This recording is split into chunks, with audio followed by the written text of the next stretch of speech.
If you enjoyed this audiobook, please consider liking, sharing, and subscribing to the channel.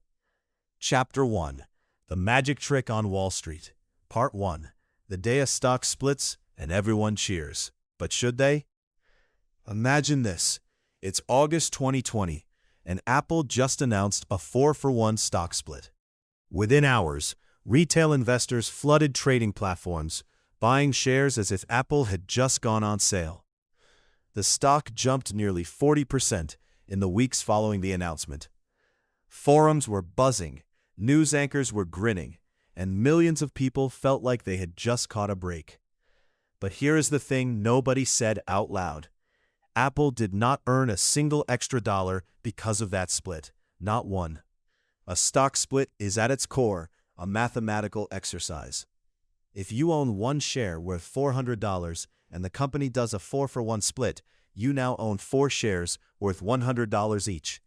Your total holding is still $400. The company's total market value has not moved. It is exactly like cutting a pizza into 8 slices instead of 4.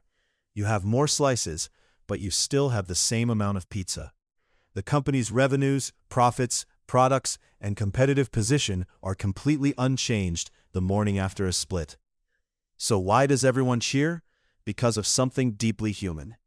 Research in behavioral finance and work popularized by Burton Malkiel in A Random Walk Down Wall Street consistently shows that investors treat lower-priced shares as more accessible and somehow more likely to rise. A $100 stock feels like it has more room to grow than a $400 stock, even when both represent identical ownership percentages in the same business. This is not logic. It is psychology dressed up as investing. Tesla's August 2020 5-for-1 split tells the same story. Tesla's stock surged roughly 60% in the month between the split announcement and the effective date. Did Tesla suddenly build more cars, open more factories, or sign more contracts? No. The business was identical. What changed was perception, and perception in the short term moves markets just as powerfully as reality. Amazon's 20-for-1 split in 2022 triggered the same wave of enthusiasm from retail investors who felt that a $125 share was now within reach, in a way a $2,500 share never was. Here is what Peter Lynch, one of the greatest fund managers in history, pointed out in One Up on Wall Street. Splits are neither bullish nor bearish in any fundamental sense. They are signals of past success, since companies typically split when their share price has already risen substantially. But confusing the signal of past success with a promise of future success is where most ordinary investors go wrong. Sometimes they genuinely improve liquidity, attract a broader investor base, and create modest long-term benefits. The lesson is to pause before you cheer. Ask the one question that cuts through all the noise. What has actually changed about this business today compared to yesterday? If the honest answer is nothing, then the celebration is really just the market talking to itself, and you do not want to be the last one still clapping when the room goes quiet. Part 2: The Illusion of More. Why two halves don't always equal a whole.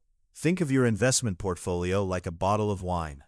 The label can be redesigned, the bottle reshaped, and the price tag changed, but none of that touches what's actually inside. That is precisely what a stock split does.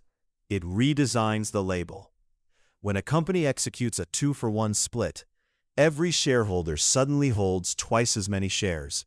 It feels like a gift. It feels like more. But your slice of the company, the actual ownership percentage you hold, has not moved a single decimal point. The pizza has the same amount of cheese, sauce, and dough. It has just been cut into more pieces. This matters enormously when you look at what happens to the numbers investors rely on most. Earnings per share drops proportionally after a split, because the same total earnings are now divided across more shares. Price-to-earnings ratios stay mathematically identical, assuming the market prices the split correctly. Dividend payouts per share shrink to match the new share count. On paper, everything adjusts. In theory, nothing changes. But in practice, a surprising number of retail investors see the lower earnings per share and interpret it as a deteriorating company, or see a reduced dividend per share and assume the payout was cut. Aswath Damodaran, the NYU finance professor whose work on valuation has guided a generation of investors, has noted repeatedly that splits are among the most misread corporate events in public markets. Not because they are complicated, but because the optics consistently mislead people who are not paying close attention. Now consider the darker side of this story, the reverse split. If a regular split is the company cutting the pizza into more slices, a reverse split is the company gluing slices back together and charging you the same price for a smaller pie. A company executing a 1-for-10 reverse split takes 10 of your shares and hands you back 1, at 10 times the price. The market capitalization in theory stays the same, but reverse splits almost never happen to healthy companies. They happen to businesses in distress, desperately trying to keep their share price above the minimum threshold required to stay listed on major exchanges like the NYSE or NASDAQ, which typically require prices above $1. Sears, the once dominant American retailer, executed a reverse split in 2018 before filing for bankruptcy the same year. Pier 1 Imports followed a similar pattern. The reverse split bought time. It did not buy survival. What is particularly revealing is how differently institutional and retail investors respond to all of this. Large funds, the BlackRocks and Vanguards of the world, barely blink at a standard split announcement. Their models adjust automatically, their analysts move on, and their positions reflect the underlying business fundamentals without interruption. Retail investors, however, frequently pile in after split announcements, driven by the psychological comfort of a lower share price and the media noise surrounding the event. This behavioral gap creates short-term price distortions that disciplined, patient investors can actually use to their advantage, buying after the retail excitement fades and prices normalize. The real story of a company's worth has never lived in its share price. It lives in its earnings trajectory, its competitive advantages, its management quality, and its capital allocation discipline. A split changes none of those things. It is financial repackaging, nothing more, and the smartest investors in the room treat it exactly that way. Part 3. The Buyback Button, the most powerful tool nobody talks about. Capital allocation is the silent language of corporate leadership, and most investors don't speak it. That changes now. While the financial media was busy celebrating Tesla's 2020 stock split, something far more consequential was happening across corporate America with almost zero fanfare. Companies were quietly spending trillions of dollars buying back their own shares.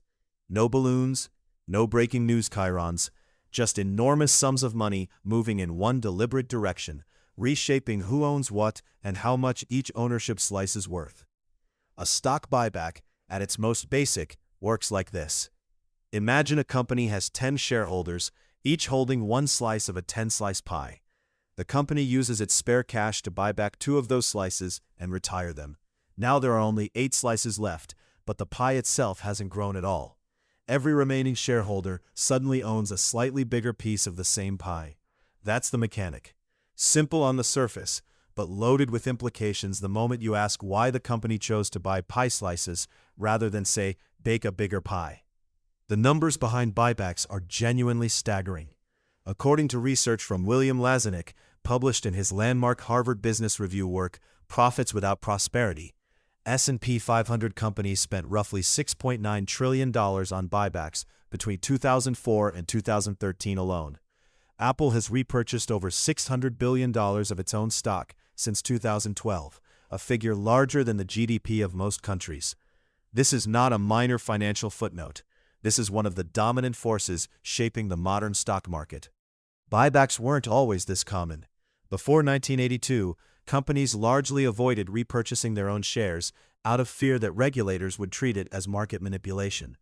That changed when the SEC introduced Rule 10b-18, which created a legal safe harbor for companies conducting buybacks under certain conditions. The door opened, and corporate America walked through it, then sprinted. What makes buybacks so intellectually interesting is that they sit at the crossroads between financial genius and financial negligence. When a company's stock is genuinely undervalued and the business has no better use for its cash, Buying back shares can be one of the smartest capital allocation moves a management team can make. William Thorndike's research in The Outsiders documents how CEOs like Henry Singleton of Teledyne used aggressive buybacks at precisely the right moments to generate extraordinary long-term returns for shareholders. Singleton repurchased approximately 90% of Teledyne's outstanding shares over 2 decades, a masterclass in timing and discipline. But context is everything. The same tool that Singleton used brilliantly can become a mechanism for short-term financial engineering in less disciplined hands. The critical question is never whether a company is buying back stock. It is always why, when, and at what price. That question will follow you through every chapter ahead, and it is worth developing the habit of asking it every single time a buyback announcement crosses your screen. Part 4. Who really wins when a company buys its own stock? So who actually pockets the gains when a company spends billions buying back its own stock? The answer depends entirely on where you're sitting at the table. Long-term shareholders do get something real out of a buyback. When a company reduces the number of shares outstanding, your slice of the pie gets slightly bigger without you doing anything. If you owned 1% of a company with 10 million shares, and the company buys back 2 million of them, you now own a larger percentage of the same business. Warren Buffett has made this point repeatedly. A well-timed buyback at a fair price is genuinely good for the patient investor who stays put. The key word there is well-timed. But here is where it gets uncomfortable. Most executives don't just earn a salary.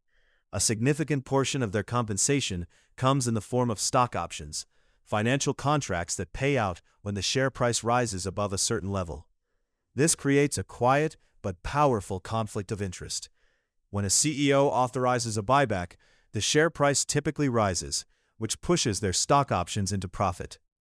William Lazonick, an economist at the University of Massachusetts, spent years studying this pattern and found that between 2003 and 2012, the 500 largest U.S. companies spent 54% of their earnings on buybacks. He argued that much of this spending was driven not by what was best for the business, but by what was best for the executive's personal compensation. That is not a conspiracy. It's simply a misaligned incentive structure doing exactly what misaligned incentive structures always do. Short-term traders benefit too, but in a completely different way. They ride the price bump that a buyback announcement creates, sell their shares at the elevated price, and walk away. They win. But they leave behind a company that has spent real cash, sometimes borrowed cash, to generate that short-lived price surge. The long-term investor who stays is now holding shares in a business with thinner cash reserves and sometimes higher debt. Then, there are the people who never appear in the shareholder meeting, workers. In 2018, a report from the Economic Policy Institute highlighted that companies like Boeing and General Electric were spending heavily on buybacks while simultaneously cutting jobs and keeping wages flat. Boeing spent over $40 billion on repurchases in the years before its 737 MAX crisis, cash that in hindsight might have been better directed toward engineering oversight and safety systems. Lynn Stout, in The Shareholder Value Myth, made a point that tends to make finance professionals uncomfortable. The idea that a company exists purely to maximize shareholder returns is a relatively recent and largely untested theory that has quietly shaped trillions of dollars in corporate decisions. Buybacks became the most visible expression of that theory. The question worth sitting with is simple. When a company announces a buyback, run through the list. Who benefits immediately? Who benefits eventually? And who quietly absorbs the cost? Chapter 2. The CEO's Secret Playbook. Part 1. The Outsider CEOs. Why the best leaders think like investors. Most CEOs are brilliant operators.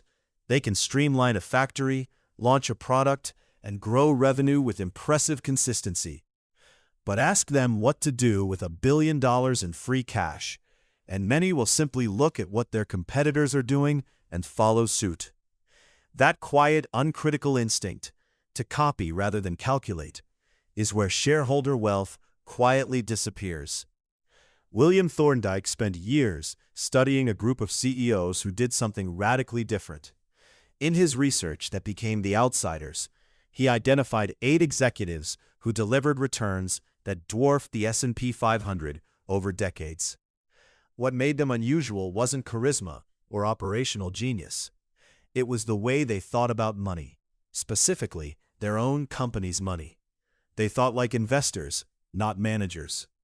Henry Singleton of Teledyne is the clearest example. Between 1972 and 1984, Singleton repurchased roughly 90% of Teledyne's outstanding shares. Not all at once, and not on a schedule. He bought when the stock was cheap, and he stopped when it wasn't. Simple, ruthless, extraordinarily effective. A dollar invested in Teledyne during his tenure grew to roughly 180 times its value. The S&P 500 managed about 12 times over the same period. John Malone of TCI ran cable television with a similar philosophy. He was obsessed with a metric called free cash flow, how much real money the business generated after expenses. And he deployed that cash with surgical precision. When his stock was undervalued, he bought it. When it was overvalued, he used it as currency for acquisitions. This isn't complicated, but it requires something most executives genuinely lack: the willingness to treat their own company's stock the same way a disciplined outside investor would. The more common CEO archetype is the operator. This person is exceptional at building products, managing teams, and growing market share. Capital decisions, however, get delegated to the CFO or follow industry norms.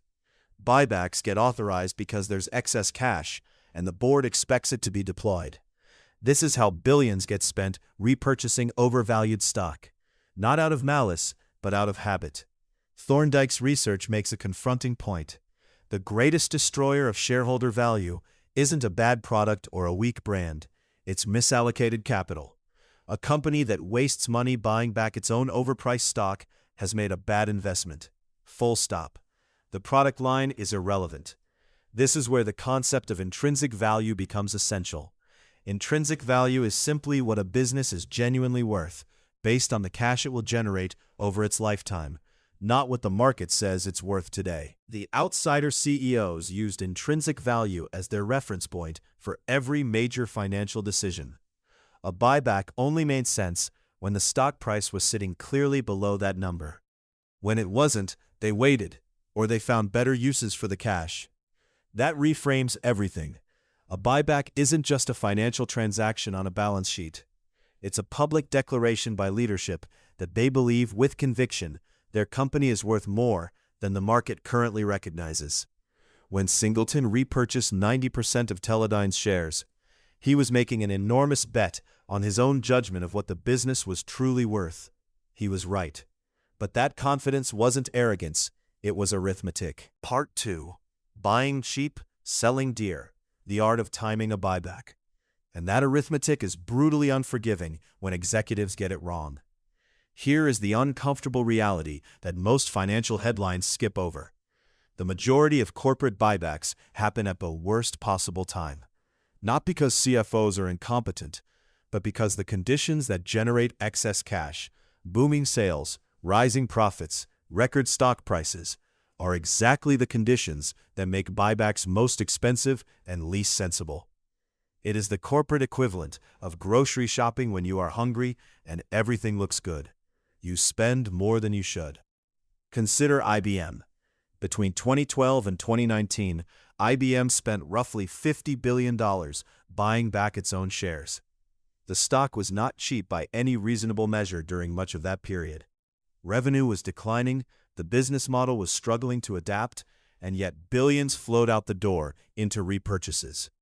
By 2019, the stock sat lower than it had been when much of that spending began. $50 billion, gone. Not stolen, not lost to fraud, simply misspent because the price paid bore no honest relationship to what the business was actually worth. Boeing repeated the same mistake with more catastrophic timing. In the years before 2020, Boeing spent over $40 billion on buybacks, while simultaneously cutting corners in manufacturing oversight. When the 737 MAX crisis hit, and then the pandemic grounded the aviation industry, Boeing suddenly needed that cash desperately.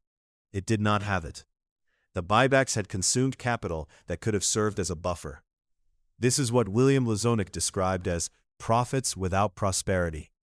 Financial engineering that flatters the income statement while quietly hollowing out the business beneath it. Now flip the picture entirely. During the 2028 financial crisis, when markets collapsed and panic was everywhere, a handful of companies with strong balance sheets did something counterintuitive. They bought back stock aggressively at prices reflecting deep fear rather than reality. Companies like AutoZone, which has maintained one of the most disciplined buyback programs in corporate history, consistently repurchased shares when valuations were depressed. The result over 2 decades has been extraordinary shareholder value creation, not because buybacks are magic, but because price discipline makes them powerful. So how does an ordinary investor spot the difference? 3 simple measures help enormously. The first is the price-to-earnings ratio.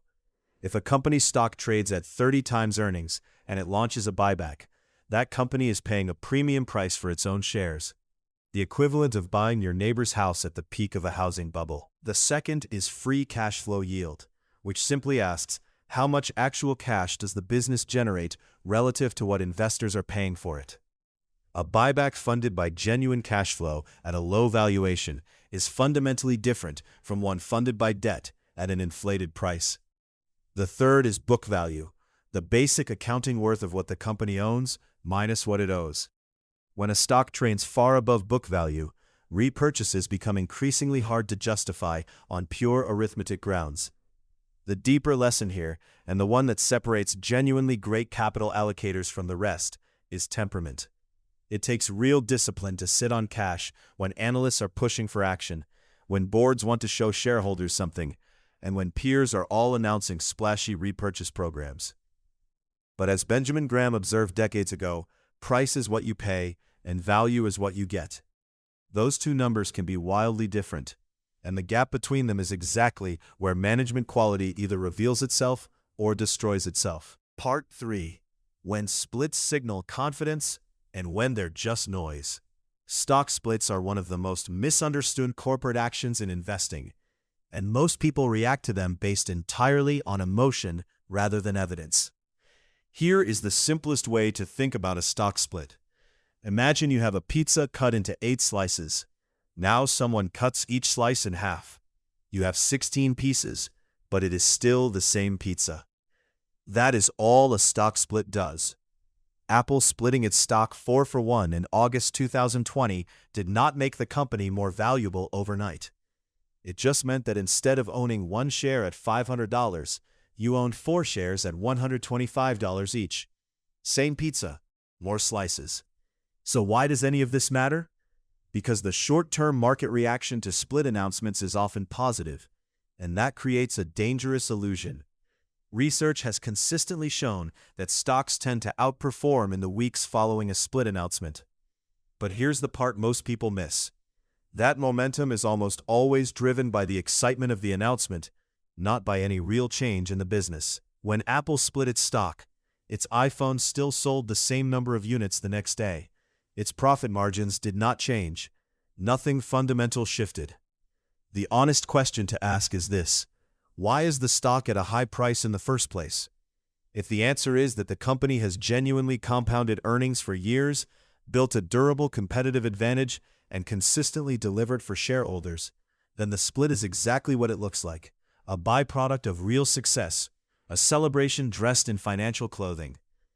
But if a company announces a split after a period of flat revenue, questionable earnings, and a share price that rose mostly on hype, that is a very different story.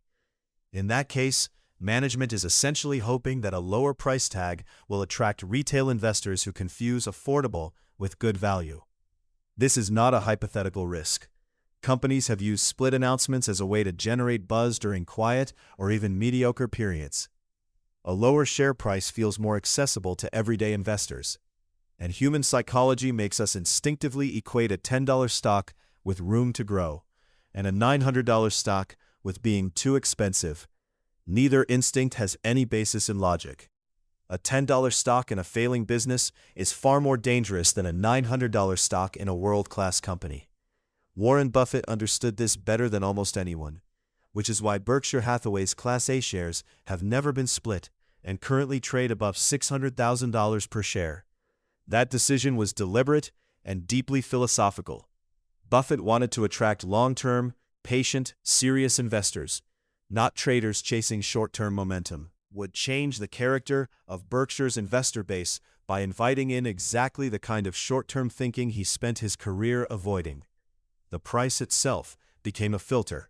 The lesson for any investor is straightforward.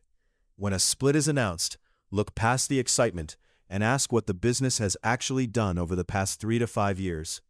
Has revenue grown consistently? Are margins expanding? Is management allocating capital intelligently? The answers to those questions matter infinitely more than how many shares you hold or what number appears on the ticker. Part 4. The quiet genius of doing nothing. Capital patience as strategy. Buffett once said the hardest thing in business isn't knowing what to do, it's knowing when to do nothing. That single idea sits at the heart of what separates genuinely great capital allocators from the merely competent ones. Most executives feel pressure to act. Boards expect decisions. Analysts on quarterly earnings calls ask pointed questions about capital deployment plans.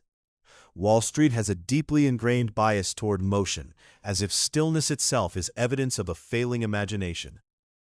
But some of the most value-creating decisions in corporate history were made by people who simply refused to be rushed.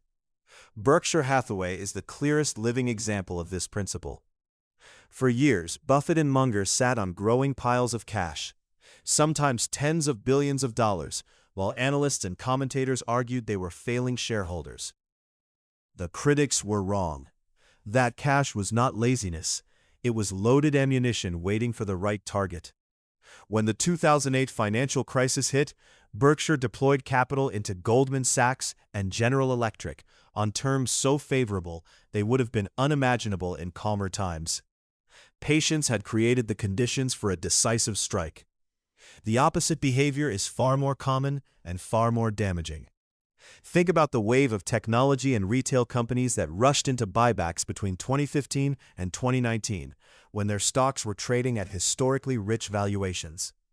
They had cash, shareholders expected it to be used, and the path of least resistance was repurchase authorization. Many of those same companies then scrambled for liquidity when the pandemic hit in 2020, having spent their reserves buying overpriced shares. The cash that should have been a survival buffer had been handed back at the worst possible price. William Thorndike's research in The Outsiders points to a pattern worth noting.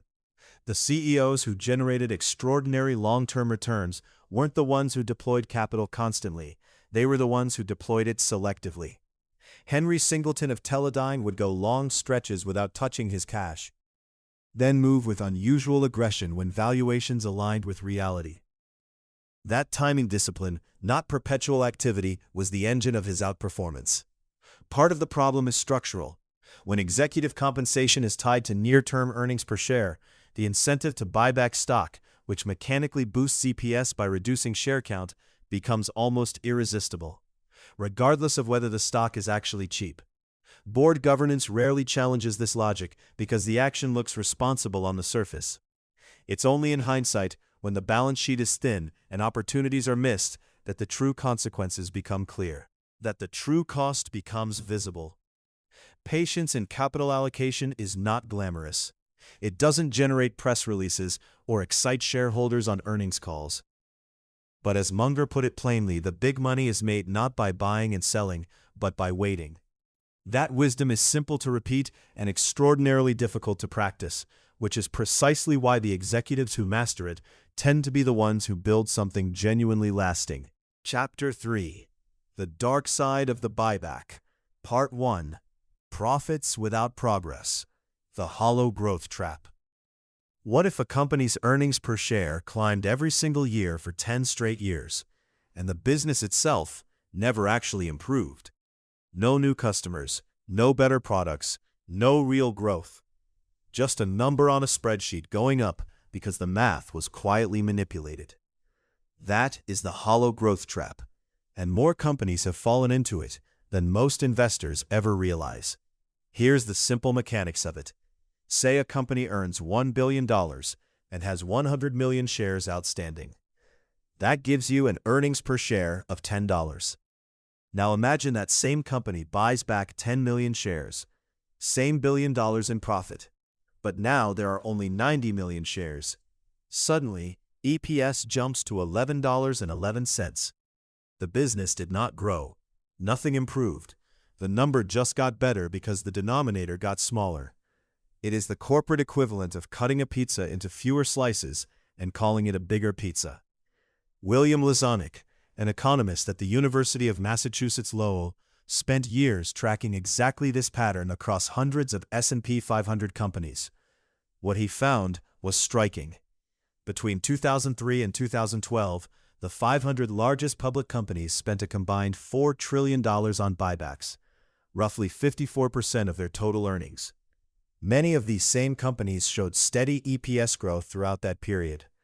But when Lazonick looked at revenue growth, R&D investment, and competitive positioning, the picture told a very different story.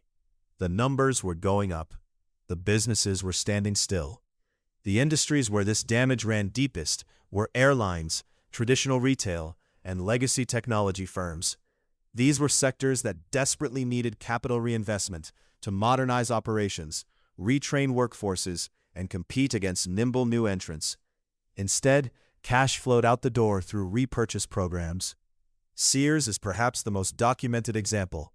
For years, its parent company poured capital into financial maneuvers rather than store modernization or supply chain upgrades. Meanwhile, Amazon rebuilt retail from the ground up. The EPS story at Sears looked reasonable right up until it did not. Wall Street analysts made this problem worse. Most analyst models reward EPS growth regardless of where that growth comes from. Beat your EPS estimate and the stock gets upgraded. Miss it and analysts issue downgrades. There is rarely a line in the model that says, "But did the business actually get better?" This creates a feedback loop where executives know exactly which lever to pull to keep analysts happy. And it is not always the lever that builds a stronger company. The uncomfortable question worth sitting with is this: when you see a company reporting consistent EPS growth, are you watching a business that is genuinely compounding in value, or a business that is quietly shrinking itself to look bigger on paper? The answer to that question changes everything about how you should think about owning that stock. Part 2. The bonus behind the buyback. EPS games CEOs play. Now, here's where the story gets personal and uncomfortable. The same executive announcing a buyback often holds millions in stock options tied directly to the price going up. To understand why this matters, you need a brief history lesson. In the 1970s, the average American CEO was paid mostly in salary, a solid paycheck, some benefits, a pension. Their personal wealth was not dramatically tied to whether the stock went up or down on any given quarter. Then came the 1980s and 1990s, and with them, a major shift in thinking. Academics and consultants argued that CEOs needed skin in the game, that the best way to make executives care about shareholders was to pay them like shareholders. So companies began loading compensation packages with stock options, restricted stock units, and bonuses explicitly tied to earnings per share targets. By the 2000s, stock-based compensation had become the dominant form of CEO pay at most large public companies. Here is the problem that nobody talked about loudly enough. The moment you tie executive pay to EPS, you hand that executive a very powerful and very personal reason to do whatever raises EPS fastest. And as we covered in the previous section, buybacks are one of the quickest ways to do exactly that, without improving the business by a single dollar. The SEC made this easier in 1982. Rule 10b-18 created what is called a safe harbor for buybacks, meaning companies could repurchase their own shares without being accused of market manipulation, as long as they followed certain guidelines. Before that rule existed, buybacks were legally murky. After it, they became standard practice. What the regulation did not fully account for was the explosion in stock-based executive compensation that was coming just a decade later, and how those two forces would collide. The results have been documented. Research by Professors Jesse Fried and Charles Wang found that in the decade leading up to 2018, executives at S&P 500 companies received on average significant portions of their total compensation in the same quarters their companies were aggressively buying back stock. Several cases involved executives who authorized large repurchase programs in the months immediately before their owed stock options vested. Options that would be worth considerably more the higher the share price climbed. Whether intentional or not, the timing raises fair questions about whose interests were actually being served. None of this means every CEO who approves a buyback is acting in bad faith. Many genuinely believe it is the right use of capital. When a company announces a billion-dollar buyback and the CEO holds $10 million in unvested stock options, those two facts are not unrelated.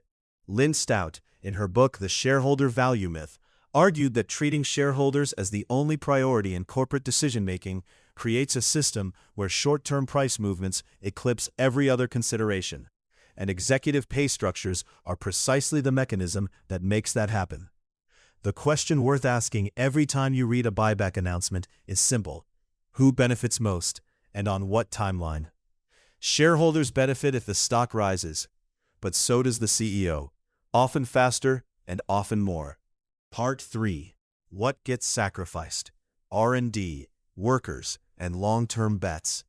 That question, who benefits most, naturally leads to its uncomfortable twin: who pays the price? When a company commits billions to buying back its own shares, that money has to come from somewhere.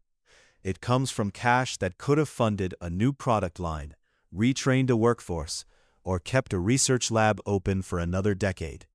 This is what economists call opportunity cost, and in the buyback era, it has been staggering in scale. William Lazanik's research, spanning decades of S&P 500 data, found that many of America's largest corporations were returning more than 100% of their net income to shareholders through buybacks and dividends combined. That math only works if companies are also drawing down cash reserves or taking on debt. Neither of those options leaves room for bold, long-term bets. Boeing is one of the most documented examples. Between 2013 and 2019, Boeing spent roughly $43 billion on share repurchases. During that same window, the company faced mounting criticism that cost-cutting had compromised its engineering culture. Then came the 737 MAX disasters. 2 crashes, 346 lives lost, and a global grounding that cost the company far more than those buybacks ever returned to shareholders. The causal link between buybacks and those tragedies is debated, but the question of whether resources were misallocated during those years is not easily dismissed. The pharmaceutical industry tells a similar story. A 2018 study, published in the Journal of the American Medical Association, found that the largest drug companies were spending more on buybacks and dividends than on research and development. For an industry whose entire value proposition rests on discovering new treatments, that is a striking reversal of priorities. The human cost is harder to quantify, but just as real.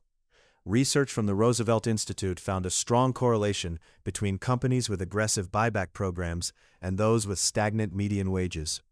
When capital is systematically directed toward shareholders rather than workers, the people actually building the products tend to feel it first. The counterargument deserves a fair hearing. Efficient market theory suggests that returning cash to shareholders is rational when a company lacks high-return investment opportunities. Shareholders can then redeploy that capital into companies that do have productive uses for it. On paper, this is logical. In practice, it assumes shareholders reinvest rather than consume, that markets correctly identify productive opportunities, and that the company truly has no better use for its own money, assumptions that real-world evidence frequently challenges. The deeper truth is simple. Buybacks are a choice, not a necessity. And the consequences of that choice ripple through workers' lives, innovation pathways, and the very future of companies themselves. And choices have consequences that compound quietly over time. A lab that never gets funded does not announce its absence. A product that never gets built leaves no press release. The cost of what does not happen is invisible right up until the moment a competitor builds what you decided not to. Part 4. The crisis nobody saw coming. When buybacks backfire badly. The cost of what doesn't happen is invisible until the bill arrives all at once, and there is nothing left to pay it with. In March 2020, as global air travel collapsed almost overnight, American Airlines was sitting on a problem that had been quietly building for years. Between 2014 and 2019, the company had spent roughly $12.5 billion buying back its own stock. It looked like a confident, cash-generating machine on paper. Then the pandemic hit, and within weeks, the airline was burning through millions of dollars a day with almost no revenue coming in. There was no cushion, no war chest. The company that had posted record profits in 2019 was now lining up for a government bailout worth billions just to survive into summer. Delta, United, and Boeing faced nearly identical situations. These were not struggling companies that had been mismanaged in obvious ways.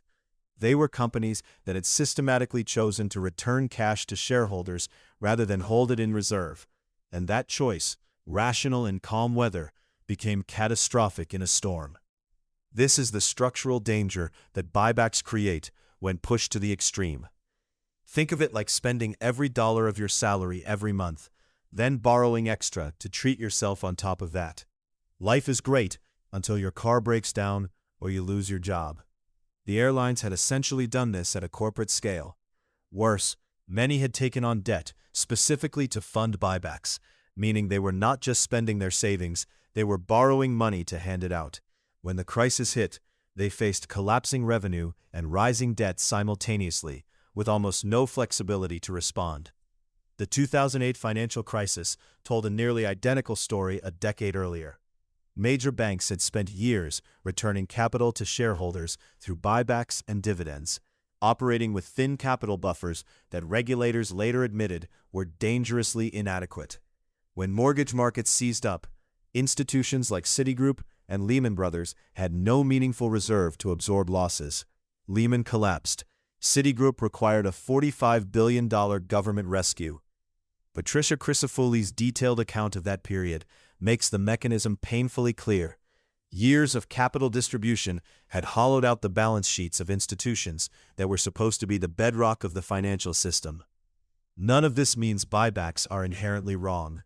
The honest argument is about proportion and timing. A company with genuine surplus cash, strong reserves, and no pressing investment needs returning money to shareholders is behaving responsibly. A company borrowing to buy back stock while carrying minimal cash reserves is making a very different bet, one that works until it does not. The difference matters enormously, and it rarely shows up in the quarterly earnings headline. This is precisely why regulators, lawmakers, and even some long-term institutional investors have started asking whether companies should face formal limits on buybacks tied to minimum cash reserve requirements or debt thresholds. Senator Elizabeth Warren and others pushed for exactly these restrictions as conditions of COVID-era bailout packages. The question is not academic. Who decides how much of a company's financial resilience can be sacrificed in pursuit of short-term shareholder returns? Right now, that decision rests almost entirely with the same executives whose pay rises when the stock price does. Chapter 4. Reading the Game as an Investor. Part 1. The one question that separates good buybacks from bad ones. All the frameworks, warning signs, and corporate behavior patterns covered so far eventually lead to one question that matters more than everything else combined. Is the company buying its stock for less than it is actually worth? That's it. That's the whole game. Every press release, every CEO soundbite, every headline about a billion-dollar buyback program becomes almost irrelevant until you answer that one question honestly. Warren Buffett has said this plainly in multiple Berkshire Hathaway shareholder letters. Buybacks only make sense when shares are trading below their intrinsic value. Buy below value and you create wealth for remaining shareholders. Buy above it and you destroy wealth just as surely as setting cash on fire. Intrinsic value sounds intimidating, but the core idea is simple. Think of a business like a rental property. What matters is how much cash it generates each year, how reliably it generates that cash, and what comparable properties are selling for. Stocks work the same way. The rough guides are free cash flow, the actual cash the business produces after maintaining itself. Earnings power, which tells you how profitable the core operations are, and asset value, which is what everything the company owns would fetch if sold today. You do not need a finance degree to develop a working feel for these numbers. You need patience and a willingness to read beyond the headline. History makes the stakes vivid.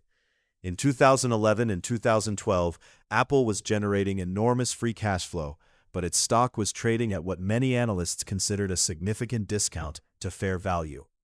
When Apple began aggressively buying back shares starting in 2012, the repurchases were widely praised by serious investors, precisely because the company was acquiring its own assets cheaply. The remaining shareholders benefited enormously. Contrast that with IBM, which spent roughly $140 billion on buybacks between 2020, while its stock languished and its competitive position eroded. IBM was frequently buying at prices that reflected optimistic assumptions the business never actually delivered on. Shareholders who stayed got a smaller piece of a shrinking pie. There is another layer worth understanding carefully. Management teams know their own business far better than outside investors do. When a CEO authorizes a buyback, they are essentially saying they believe the stock is cheap relative to what they know internally. That can be a meaningful signal. Peter Lynch made exactly this point in One Up on Wall Street. Insider confidence expressed through buybacks deserves attention because management also has incentives that do not always align with yours. If their bonuses depend on earnings per share, buying back stock mechanically boasts that number regardless of whether the stock is cheap or expensive. The signal is real, but it is not clean. The mental model to carry forward is straightforward: price paid versus value received. Part 2. What Peter Lynch would look for: signals hidden in plain sight. Lynch's approach was never complicated. He did not build elaborate financial models or wait for Wall Street reports. He paid attention to what was happening in front of him and asked simple questions that most analysts were too sophisticated to bother with. That same instinct applies perfectly when reading buyback and split announcements today. The first thing Lynch would look for is consistency. A single buyback announcement is easy to make and even easier to forget. What matters is whether the company follows through, quarter after quarter, year after year, using real cash generated from real business operations. AutoZone is the textbook example here. The company has repurchased shares relentlessly for over 2 decades, not as a publicity stunt, but as a disciplined capital allocation strategy baked into how management thinks. That kind of consistency is a green flag. A one-time press release followed by silence is not. Lynch would also check who else is buying. When executives and board members purchase shares with their own money alongside a corporate repurchase program, that is a very different signal from a company simply spending treasury cash. Personal money on the table means something. It is verifiable through SEC Form 4 filings, which any investor can pull up in minutes.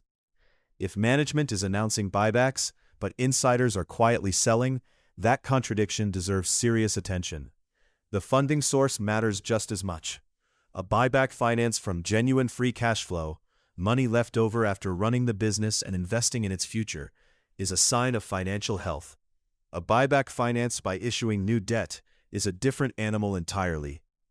Several retailers and energy companies loaded up on debt to fund repurchases before their industries hit turbulence, and the consequences were severe. The buyback looked confident on the surface. The balance sheet told a darker story underneath. Red flags tend to cluster together. Watch for buyback announcements that coincide with large executive option grants, because repurchasing shares mechanically lifts earnings per share, which in turn lifts bonuses tied to that metric. Watch for programs that disappear after the initial press coverage fades. Watch for companies that buy aggressively at peak prices and then issue new shares when the stock falls, essentially transferring wealth from long-term shareholders to short-term insiders. Applied to stock splits, Lynch's thinking is equally grounded. A split following years of genuine earnings growth, rising revenues, and expanding market share is a natural milestone. Apple's 2024 for 1 split came after the stock had reflected years of real business expansion. A split announced by a company with flat earnings and declining fundamentals is a different conversation, closer to a magician's misdirection than a business milestone. The stock looks more accessible, the price looks lower, but the underlying reality has not changed. Lynch would have smiled, asked a few plain questions about the actual business, and known exactly what he was looking at. Part 3. Splits, Sentiment, and the Psychology of Cheaper-Looking Stocks. Lynch's insight about misdirection is worth sitting with for a moment, because it leads directly into something even more uncomfortable: the role your own brain plays in making corporate illusions work. Here is the honest truth about stock splits. They change nothing about what a company is actually worth. If you own one slice of a pizza and someone cuts that slice in half, you still have the same amount of pizza. The math is that simple. And yet study after study in behavioral finance shows that investors consistently react to splits as if something genuinely valuable just happened. Daniel Kahneman, who won the Nobel Prize for his work on how humans make decisions, spent decades documenting this kind of thinking. We are not the rational calculators we believe ourselves to be. We are emotional, pattern-seeking creatures who respond to how numbers look, not just what they mean. One of the most powerful forces at work here is anchoring. If a stock was trading at $400 6 months ago and is now at $100 after a split, your brain quietly registers that as a bargain, even when the split is the entire reason for the price change. Richard Thaler, another Nobel laureate and the father of behavioral economics, showed that people fixate on reference points in ways that distort judgment. A $100 stock feels categorically different from a $400 stock, even when they represent identical ownership stakes. Corporate communications teams know this. They have known it for years. The denomination effect compounds the problem further. Lower-priced shares simply feel more accessible, more tradable, more like something a regular person can participate in. When GameStop and AMC became cultural phenomena in 2021, part of what drove retail participation was the feeling that these were stocks for people like us, not the intimidating 4-digit prices of Berkshire Hathaway Class A shares. That feeling of accessibility is real and powerful, even when the underlying business cannot support it.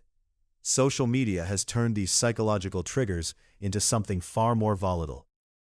A split announcement on X or Reddit can generate thousands of posts within hours, most of them celebrating without interrogating. The halo effect takes over. A rising stock or a celebrated split creates the impression of a healthy, well-run company, regardless of what the balance sheet actually says. Sentiment becomes self-reinforcing until it suddenly is not. The way to protect yourself is not to suppress your emotional response. That is nearly impossible. It is to create a small pause between the announcement and your reaction. Ask one plain question before anything else. Did the underlying business actually get better today? If the answer is no, then what you are feeling is a response to a number change, not a value change. That single question, asked honestly, is worth more than any financial model. Part 4. The Checklist. How to evaluate any buyback announcement in 10 minutes. That single question, did the underlying business actually get better, is the right instinct. But instinct alone is not enough. What you need now is a repeatable process, something you can run through every single time a company drops a buyback announcement, whether you have been following that stock for years or just heard about it this morning. Think of this checklist like a pre-flight check for a pilot. No experienced pilot skips it just because they have flown the same route 100 times. The checklist is not there because you are incompetent. It is there because pressure, excitement, and noise make even smart people miss obvious things. Start with valuation. Is the stock trading below what the business is actually worth? This does not require a complicated model. A rough estimate using free cash flow, earnings power, or asset value is enough. If a company is buying back stock at a price significantly above any reasonable estimate of its worth, it is destroying capital. Full stop. General Electric did exactly this through much of the 2000s, repurchasing billions worth of shares at peak prices, and shareholders paid dearly for it when the stock collapsed. Good answer. The stock looks cheap relative to its earnings power. Bad answer. The stock just hit an all-time high, and the company is celebrating with a buyback. Next, look at where the money is coming from. Is the buyback funded by genuine free cash flow, money the business actually generated, or is the company borrowing to buy back shares? Debt-funded buybacks are one of the most dangerous structures in corporate finance. They juice short-term EPS while loading the balance sheet with risk. Toys R Us borrowed heavily for financial engineering rather than business investment, and eventually could not survive a competitive storm. Free cash flow funding is the green light. New debt is a warning. Then ask about management incentives. If executive bonuses are tied to earnings per share, and buybacks mechanically increase EPS by reducing share count, you have a conflict of interest baked right into the decision. This does not mean the buyback is wrong, but it means you should not take management's enthusiasm for it at face value. Check the proxy statement. See how leadership gets paid. If EPS targets dominate the compensation structure, treat the announcement with appropriate skepticism. Consistency matters more than most investors realize. A one-time buyback announced during a slow news cycle is very different from a sustained, multi-year capital return program run by a management team with a documented philosophy of disciplined allocation. Companies like AutoZone have repurchased shares consistently for decades, reducing share count dramatically and compounding returns quietly. That kind of discipline is a signal. A single flashy announcement with no follow-through is noise. Opportunity cost is the question most investors forget entirely. What else could this capital do? Could the company invest in a product line with strong returns? Pay down expensive debt? Make a strategic acquisition? If genuinely better options exist, and the company is buying back stock instead, that is a red flag, regardless of how cheap the stock looks. The best buybacks happen when a company has genuinely exhausted other high-return uses of capital. Finally, check the balance sheet after the repurchase. Does the company still have enough cash to weather a bad quarter? Is the debt load manageable? Boeing entered 2020 having spent nearly $43 billion on buybacks in the prior decade. When crisis hit, the company had almost no financial cushion and required a government bailout. A buyback that leaves a company fragile is not a gift to shareholders. It is a bet on everything staying fine, and markets are rarely that cooperative. No checklist replaces judgment, and this one is no different. But what it does is ensure you ask the right questions before the market forces the answers on you. Chapter 5. The Future of the Buyback Era, Part 1. The Backlash. Why governments are starting to tax buybacks. The backlash did not arrive overnight.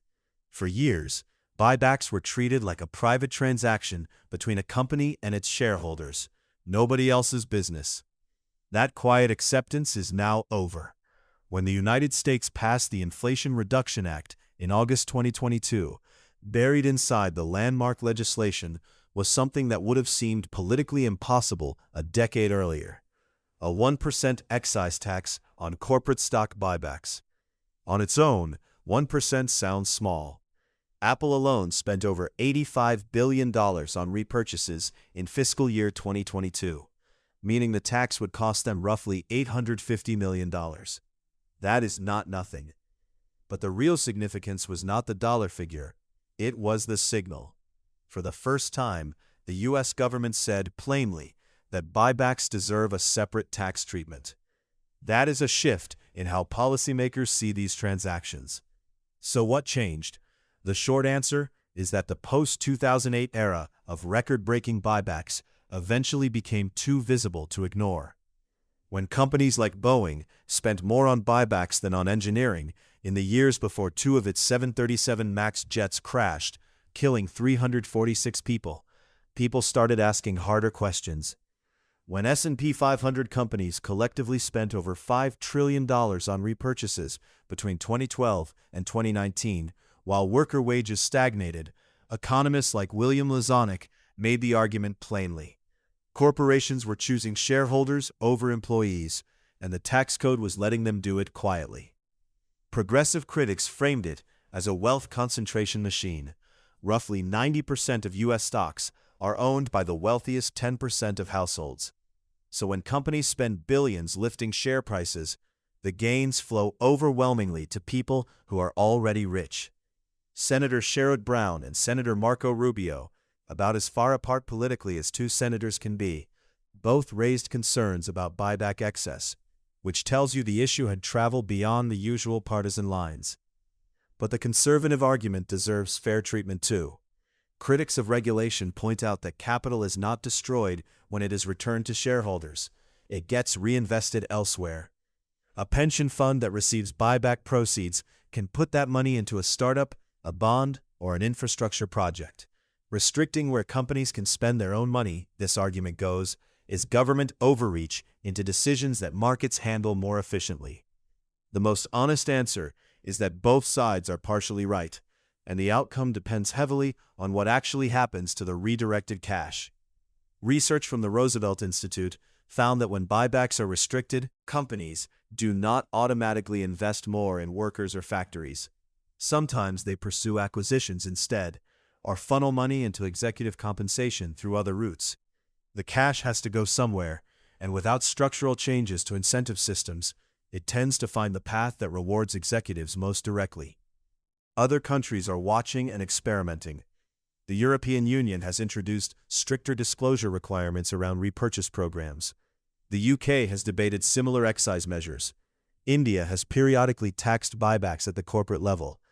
The direction of travel globally is toward more scrutiny, even if the pace varies. What this means practically is that the era of completely unchecked buybacks is ending. Slowly, unevenly, but unmistakably. Part 2. ESG, Innovation, and the New Pressure on Capital Allocation. Government pressure through taxation was always going to be just the beginning. The more interesting shift, and the one with deeper long-term consequences, is happening not in legislatures, but in boardrooms, where a new kind of investor is showing up to annual meetings with a very different set of questions. ESG investing, which stands for environmental, social, and governance, is essentially a framework that asks companies to be judged not just on profit, but on how they treat the planet, their workers, and the communities around them. It sounds idealistic, but the money behind it is anything but small. BlackRock, the world's largest asset manager, overseeing over $10 trillion, has publicly stated that sustainability is now central to how it evaluates companies. Pension funds managing the retirement savings of teachers and firefighters, university endowments, sovereign wealth funds representing entire nations. These are not fringe voices. They are the biggest institutional shareholders on earth, and they are increasingly voting against buyback programs when they believe that money should go elsewhere.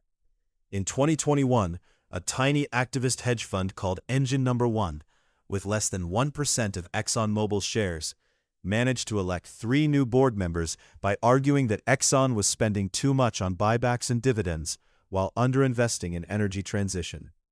The campaign worked because large ESG-oriented institutions backed it. That single event sent a message to every major corporation. The rules of engagement have changed. The tension here is real and genuinely difficult. A company's legal obligation is to its shareholders, but ESG investors are themselves shareholders, and they are redefining what return means to them. They want to know whether a $10 billion buyback program makes sense when the same company faces regulatory risk from carbon emissions, or when its workforce turnover is quietly destroying productivity. William Lazenak's research showed that S&P 500 companies spent over 90% of their earnings on buybacks and dividends between 2003 and 2012, leaving very little for research, development, or workforce training. ESG investors read that research and take it seriously. Then there is the innovation question, which may be the most consequential of all. Artificial intelligence, clean energy, and biotech are not incremental improvements. They are industry rewriting forces that require sustained long-term capital investment. Amazon spent years reporting near zero profits because it was pouring money into AWS and logistics infrastructure. That decision, which frustrated short-term investors at the time, created one of the most valuable businesses in history. The question being asked today is simple. Can a company running trillion-dollar annual buyback programs simultaneously fund the R&D needed to stay relevant in an AI-driven economy? The honest answer is that some can, and many cannot. The companies that get that calculation wrong will not announce it. Their stock price will simply stop growing, while competitors who invested pull ahead. Part 3. What the next generation of CEOs will do differently. That calculation, invest now or return cash now, is the defining test of the next generation of corporate leadership. And the truth is, most CEOs are not yet built to pass it.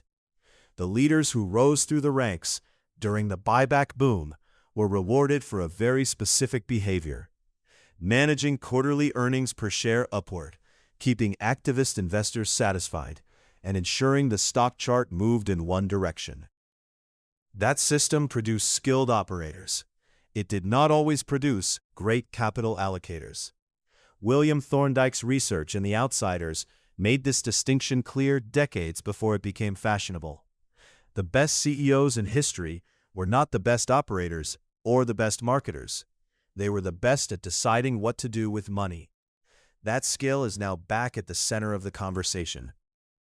A new cohort of leaders is already behaving differently.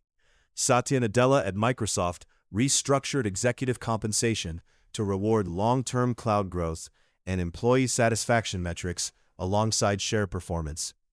Jensen Huang at NVIDIA consistently prioritized R&D spending, even when Wall Street wanted more buybacks, a decision that looks prescient given what AI infrastructure now demands. These are not anti-capitalist positions. They are simply better capital allocation, grounded in the same logic Thorndike documented: that the compounding value of a well-timed investment dwarfs the compounding value of a well-timed repurchase.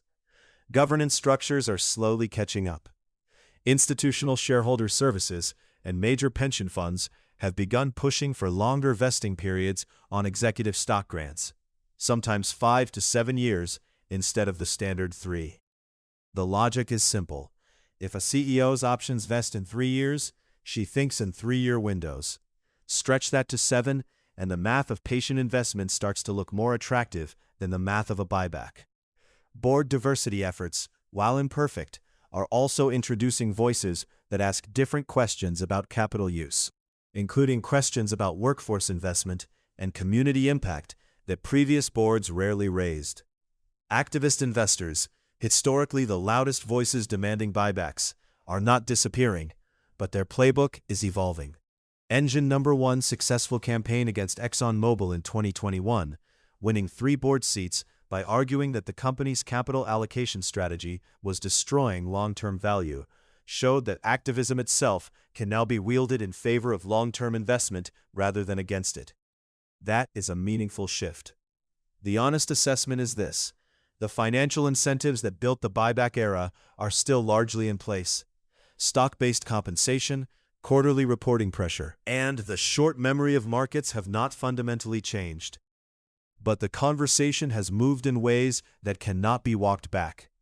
The CEOs who understand that shift, who can hold both the discipline of capital efficiency and the courage of long-term investment, will be the defining business leaders of the decade ahead. Part 4. Your Edge: How understanding this game makes you a smarter investor. What you have just read is not theory.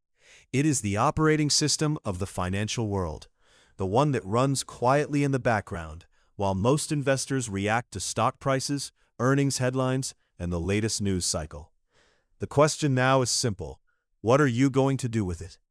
Financial literacy is one of the most unequally distributed advantages in modern life. Warren Buffett understood capital allocation before most business school professors could define it clearly.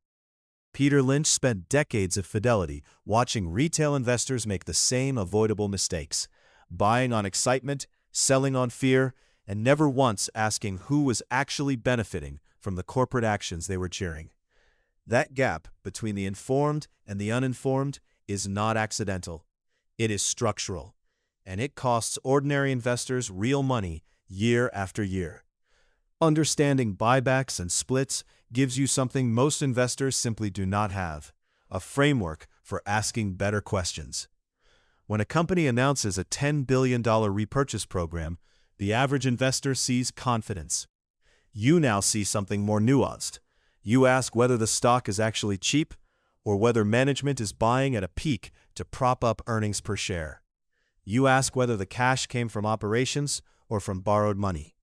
You check whether the CEO's compensation is tied to EPS targets that buybacks conveniently help hit. That shift in thinking, from headline reader to motive investigator, is the real edge. The principles that hold up across every case study in this book are few but durable. Look past the announcement to the underlying motive. Judge a buyback not by its size, but by the price paid and the source of capital. Treat a stock split as a sentiment signal first and a fundamental development second, unless the company's operating performance gives you concrete reasons to think otherwise. Study the CEO's full capital allocation history, the way you would study a surgeon's track record before an operation. Because how executives have handled cash in the past tells you far more than any investor day presentation. And always, always ask, who benefits most from a given corporate action? Because the answer will almost never be listed in the press release. These principles draw directly from the work of thinkers like William Thorndike, who documented how the best capital allocators in American business history, the CEOs he called the outsiders, treated every dollar of corporate cash as a precious, depletable resource. They also draw from the warnings of William Lazanik and Lynn Stout, who documented with uncomfortable precision how the shift toward shareholder-first capitalism hollowed out investment, innovation, and investment, and long-term competitiveness at company after company. Both perspectives are true simultaneously. Buybacks can be brilliant capital discipline or quiet financial engineering, depending on the hands holding the pen. The broader picture matters too. When you understand how buybacks work, you are better equipped to evaluate political debates about corporate tax reform, executive pay, and the obligations businesses have to their workers and communities. These are not abstract policy questions. They are questions about where the money goes and whether the rules of the game are fair. Informed citizens make better voters, and informed investors make better decisions, and both roles belong to the same person. The game is always being played. The board never goes dark between earnings seasons. Executives are always deciding how to use cash. Regulators are always debating new rules, and the market is always pricing in someone's interpretation of what those decisions mean. You now know the rules. You understand the players and their incentives. You can read the board. That does not guarantee perfect outcomes. No book can promise that. But it means you are no longer moving through the market blind, reacting to noise that others engineered. Yourself, with real tools in hand. That is not a small thing. That is exactly the edge that separates the investors who build wealth from the ones who simply participate.